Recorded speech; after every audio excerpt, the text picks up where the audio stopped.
Greetings to you. We're looking in this talk at Luke 6, 17 to 26. Luke chapter 6, verses 17 to 26. This, as you will know, the pattern we're currently using relates to what will be the gospel reading for most churches this coming Sunday. If you see reading it, watching it at another time, fine. It's Luke 6, 17 to 26, which is the first of three parts. At least we're dealing with it as three parts, and I think it splits well that way, of what is sometimes called the Sermon on the Plain. A parallel in Luke's Gospel to the Sermon on the Mount in Matthew's Gospel. Now, we're not going to be looking at the strange questions that seem to obsess some people as to whether this is Luke's retelling of the same event as Matthew tells. Luke takes much of a chapter. Matthew takes three long chapters. Is Luke abbreviating the same event, changing it in some ways? Have they got different recollections or different sources and understandings of the same event, or is it two different events that are being recounted? Much of that sort of argument strikes me as a complete waste of time, partly because we're never going to know the answer by clever, investigative, literary work. We're not going to know the answer to that one, partly because we don't need to know the answer to that one. The answer seems to me to be reasonably obvious, but that's because I take both Matthew and Luke to be those who are treating their background material and the information and the sources they have asked and their own memories in Matthew's case with great respect. And I deal with Luke as a scientist turned historian who treats the material he's using with huge respect and sees himself as a servant of the word, back to the beginning of chapter 1 of Luke. He's not there to rewrite the story that Matthew wrote, or the other way around, depending which gospel came first, which again doesn't worry me particularly. I think actually because of their predictions of the end and of the destruction of Jerusalem, they're both clearly written before 70 AD, but it doesn't matter what's going on here. It is fairly clear, as with any preacher, and I will know this as a preacher at my own level, nothing remotely approaching Jesus, that over a period of time, length of ministry, some repetition will occur.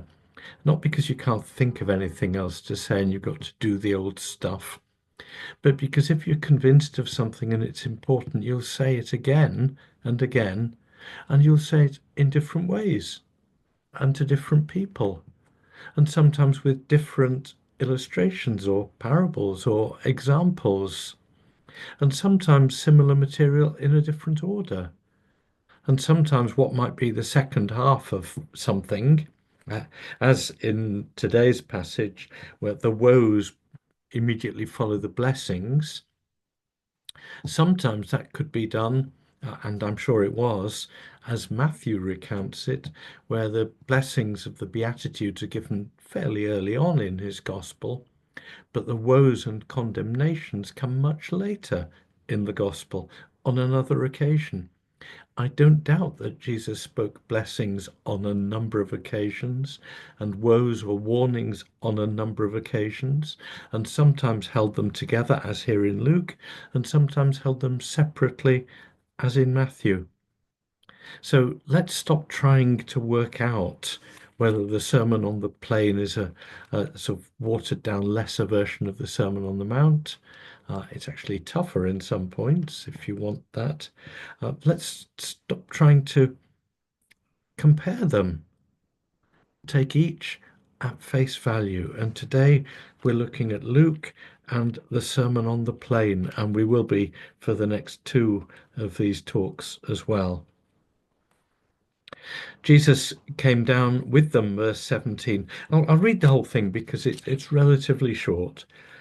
Luke 6:17. He came down with them and came down with them. He's been on the mountain praying and called or appointed his first apostles from a wider group of disciples who were with him.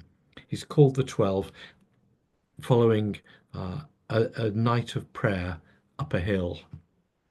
He comes down with them, verse 17, and stood on a level place with a great crowd of his disciples and a great multitude of people from all Judea, Jerusalem, and the coast of Tyre and Sidon. They had come to hear him and to be healed of their diseases, and those who were troubled with unclean spirits were cured. And all in the crowd were trying to touch him, for power came out from him and healed all of them. Then he looked up at his disciples and said, "Blessed are you who are poor, for yours is the kingdom of God. Blessed are you who are hungry now, for you will be filled. Blessed are you who weep now, for you will laugh. Blessed are you when people hate you, and when they exclude you, revile you, and defame you on account of the Son of Man. Rejoice on that day, and leap with joy, for surely your reward is great in heaven, for that is what their ancestors did to the prophets. But woe to you who are rich, for you have received your consolation. Woe to you who are full now, for you will be hungry. Woe to you who are laughing now, for you will mourn and weep. Woe to you when all speak well of you, for that is what their ancestors did to the false prophets.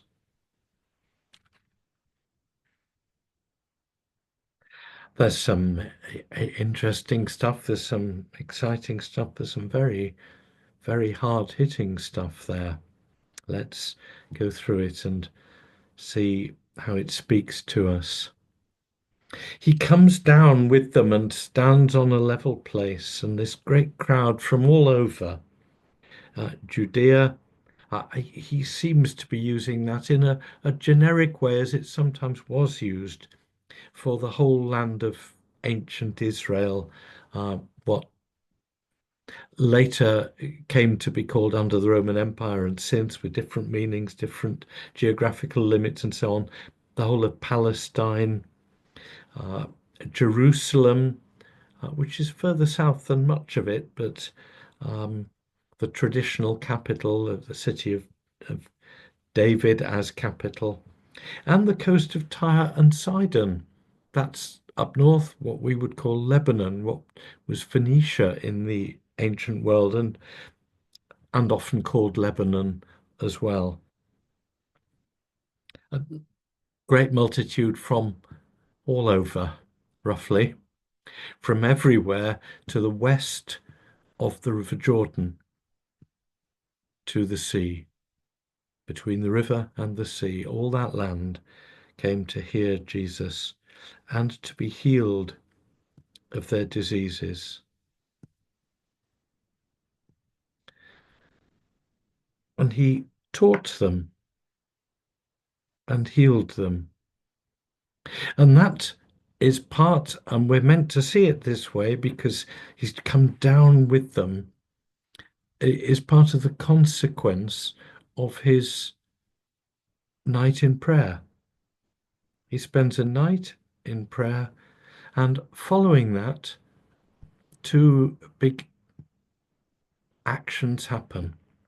One is appointing 12 apostles, and the other is a very public preaching, teaching, and healing ministry. There have been other occasions of preaching and teaching. It's tended to be synagogue based up to now, as we've seen. Occasionally going out from that, not least in the calling of the disciples to follow him. before naming some of them as apostles, that hasn't always been done in the synagogue at all, because a lot of his followers weren't synagogue people. But most of his teaching ministry was in the synagogue up to this point. And now he's in a very public place, a level place, the Sermon on the Plain, it may be called. It's probably a level place in the hilly area, just above, just north of Capernaum, where there are plenty of hills and level areas as well. But it's public ministry following intensive prayer. And they come to hear and to be healed. We're going to jump on a little bit and cheat two talks ahead as we come to the end of the sermon, where he talks about hearing and not acting. This is the story he tells, which Luke and Matthew have different versions of because he told it more than once in different ways. The wise man and his house on the rock and all that. The one who hears and does not act, verse 49, is like a man who built a house on the ground without a foundation. Hearing and not acting or obeying or acting on what you hear, hearing and not putting what you hear into practice won't do. All are called to hear. He calls everyone to hear, in a sense. He preaches to big groups from all over, and clearly the geographical description of where they come from tells us they're not all Jews by any means, the people he talks to, and they come to hear and to be healed. And many healings happen. We're told power came out from him and healed all of them in verse 19 of that crowd on that occasion. And that healing is wonderful, though, of course, they will later in their lives continue to get ill and one day die. The healing is temporary. It's a sign of God's blessing and God's presence and so on. But the hearing is what Jesus is concerned about, because at the end of this sermon, he says, now, if you've heard me and you don't act on it, it will do you no good whatsoever. What I'm teaching you is to be acted upon. If I'm teaching you God's ways, you're to follow them and obey them, not just enjoy hearing them. We're told that wretched King Herod loved to hear John the Baptist preaching. He didn't like what he said, and he put him in prison for saying it, and ultimately wouldn't stand up for him when wicked wife and daughter-in-law wanted him executed. He enjoyed hearing, but he didn't act on it. And this is Jesus' warning. If we enjoy hearing his message, but don't act on it, then we have missed the point. And that's how he's going to conclude the sermon. That's preempting a little bit what I'll be talking about 2 sessions' time. So we won't go there very much, but note it. They come to hear and to be healed. Their healings happen, their hearing happens, but they're both only provisional and temporary. The healing isn't for all eternity, and neither is the hearing unless. And then he looks, we're told in verse 20, at his disciples and says, look up at them. Now, he is sitting down to teach. Clearly, that is the way it works.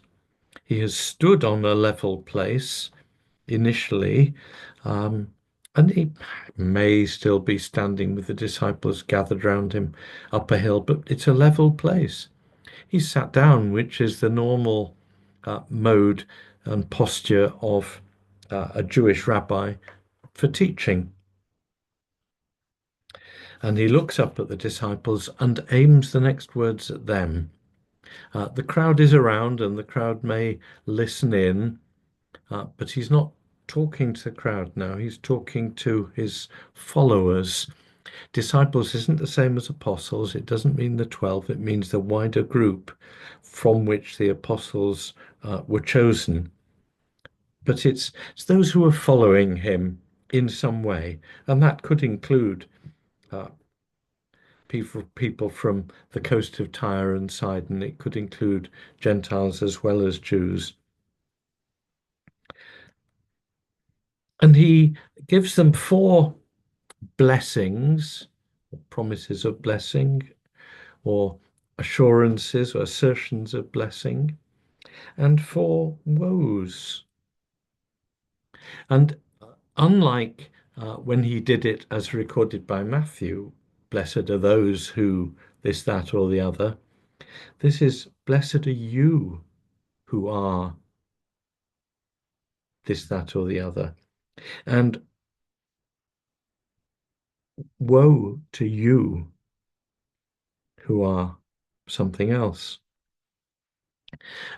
It's a very, very much more direct talk. And of course, it includes the woes as well as the blessings, which the Sermon on the Mount doesn't do in that direct way. The Sermon on the Mount expands itself, and in chapter 6 of Matthew, there are various tightenings up of the Ten Commandments to insist on very high moral standards. But that's not what's going on here.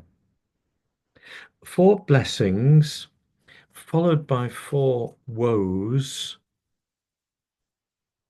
and they parallel each other very, very closely indeed. Blessed are you who are poor, woe to you who are rich. Blessed are you who are hungry, woe to you who are full. Blessed are you who weep, woe to you who are laughing. Blessed are you when people hate you, woe to you when all speak well of you. Each one's described in a little bit more detail, of course, but the four very closely parallel each other. And this is a interesting thing.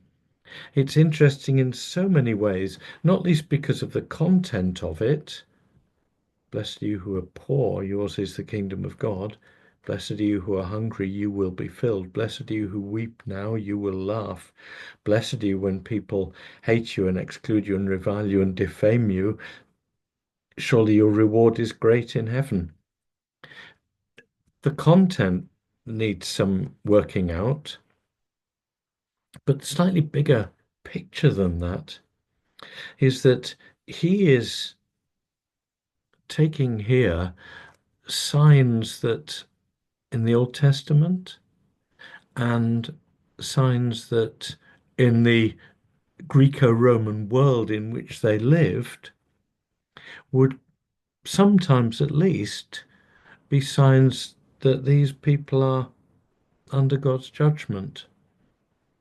They're to some extent, we'll look at this a little deeper, they're poor, perhaps by background, but perhaps because they've just not been working. They're hungry for different reasons. They weep because they don't experience God's blessing. They're hated because they're on the losing side, not the victorious side of the powerful Israel under David and Solomon, the great kings.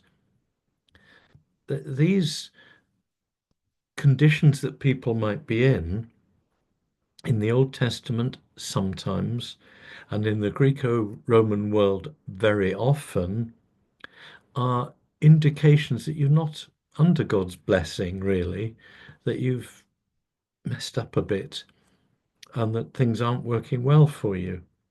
And on the other hand, the reasons for which they are receiving woes, or you could say, in effect, they're being cursed, but it will be tough for them, are conditions, states of being, where in the Old Testament, very often, and certainly in the Greco-Roman world, they were described as signs of God's blessing. Woe to you who are rich. Now, prospering was one of the promises given to God's people in the Old Testament. Woe to you who are full now. They were promised a land flowing with milk and honey and to be filled with all good things. Woe to you who are laughing now. You will mourn and weep. Well, when they were in exile, they were promised that although they were sowing in tears, they would reap with joy. God's blessing would bring joy and laughter. Woe to you when all speak well of you. Well, that also was one of the great blessings of the kingdom of Israel at its great period, when people came from all over the world to see Solomon and to extol the greatness of the king and the greatness of the land of Israel, and that they would be blessed because they had God's blessing. So Jesus is taking aspects, conditions in which people may be, wealth or poverty or whatever, and he is turning it all upside down and saying, in effect, you may have thought that riches are a blessing from God, but actually they could be a source of great woe. You may have thought that being full and having all you need is a sign that God has his hand on you for good.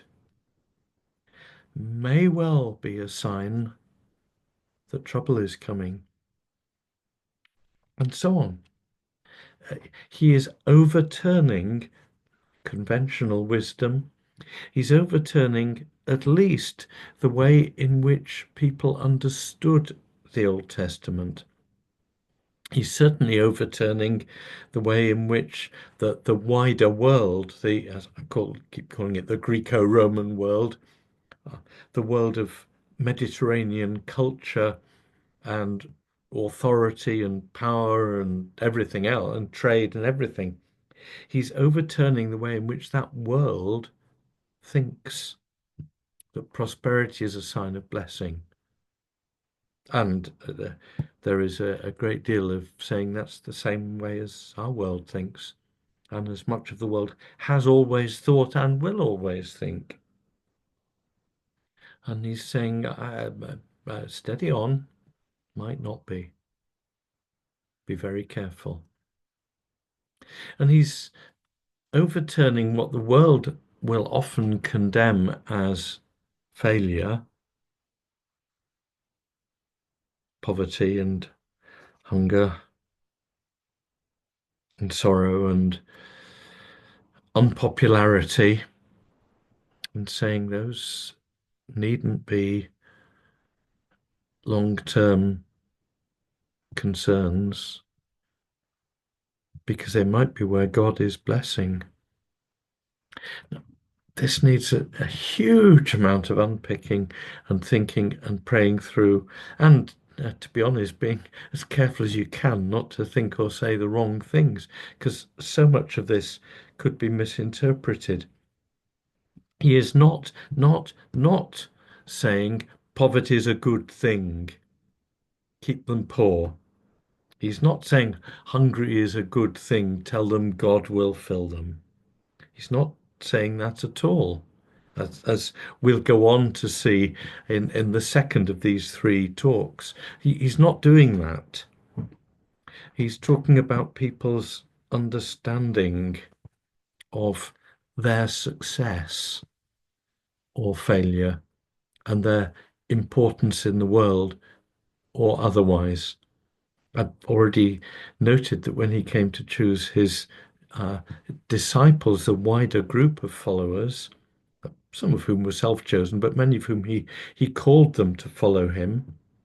And then when he appointed the 12 to be apostles, they're not given a particular role yet, except to be with him, which is really important. Their role only becomes explicit and obvious in Luke's second book, the Acts of the Apostles. But they ultimately are to be the witnesses of the resurrection and the ones who will tell the world. But they don't know that yet. They're just the 12. But when he calls the wider group and when he appoints the 12, these aren't people who are prosperous, successful, and popular by the world's standards. Even the one who is fairly evidently well off, that's Matthew, who he's called in previous chapter, the last part of chapter 5, where he's called Levi, but he's the same person as Matthew. When he's called Matthew, the wealthy tax collector, uh, Matthew may be wealthy, but he is certainly not popular. He's not thought well of. He's badly thought of. So none of the disciples he calls uh, are among the successful in the world's terms, rich, full, uh, got everything, rejoicing in life, and being hugely popular. They're not that at all. Most of them aren't rich, and the one who is certainly not popular. He hasn't called the leaders, even though some of the leaders seem to have come to a degree of faith in him. And we get synagogue elders, and we get Roman centurions, and we get um, Nicodemus, a significantly important member of the Jewish council, who sort of get him and follow him. He doesn't call them to be in the inner circle, and then certainly not among the apostles. He has called the weak and the despised and the failures of this world rather than the successes, the rock stars, the popular, the rich. He hasn't called them. And the blessings that he announces are for those who know that they aren't the big successes. And what he does in this first part of a passage, and we'll come back to some more of the meaning as we look at the second and third parts of this. What he does is say, if life is tough, rejoice, particularly if you are defamed, excluded, reviled on account of the Son of Man because of following me. If people look down on you, treat you badly because you follow me, rejoice, because your reward is great in heaven, for that's what they did, their ancestors did to the prophets. Now, he's not saying blessing is God's reward to the poor. We think instinctively in terms of reward. We think instinctively in terms of deserts, what people deserve. Oh, God's giving them as a reward, the opposite of what the world would think they deserve. It's not about blessings and it's not about rewards. We'll see much more of that in the next two sessions. It isn't about reward for being in trouble at all.